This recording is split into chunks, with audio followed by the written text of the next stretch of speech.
Pinarangalan ngayong gabi ang mga nagsipagwagi sa Maharlikang Filipino Awards 2026 dito sa Okada, Manila para sa kanilang ika-6 na taon.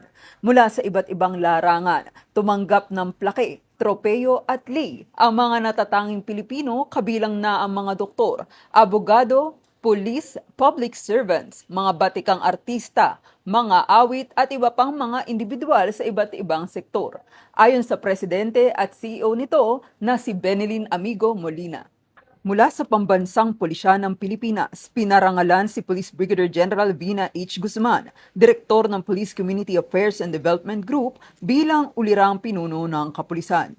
Ang kanyang natatanging husay, dedikasyon at makabuluhang kontribusyon sa larangang pampulisya ay nagsisilbing inspirasyon sa maraming Pilipino.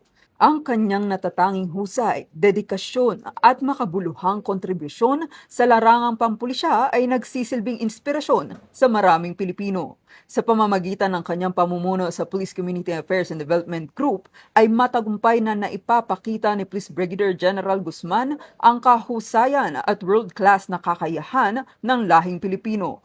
Wara ng tagumpay, profesionalismo at malasakit na nagbibigay dangal at karangalan sa ating bansa.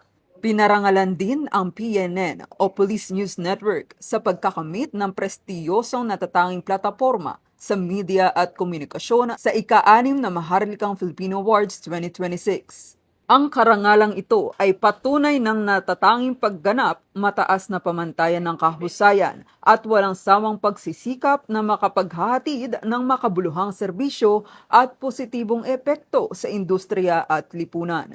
Sa pamamagitan ng makabagong pananaw, mahusay na pamamahala, at matatag na paninindigan sa kalidad sa pagbabalita, patuloy na itinataas ng PNN ang antas ng Filipino excellence at nagiging waran ng tagumpay, kredibilidad at responsableng pagbabalita. Para naman sa kanyang advokasya para sa pagmamahal sa mga hayop at kalikasan, pinarangalan din si NUP Loreto B. Concepcion ng Gawad Inspirasyon sa pamamahayag, pagmamahal sa mga hayop at kalikasan.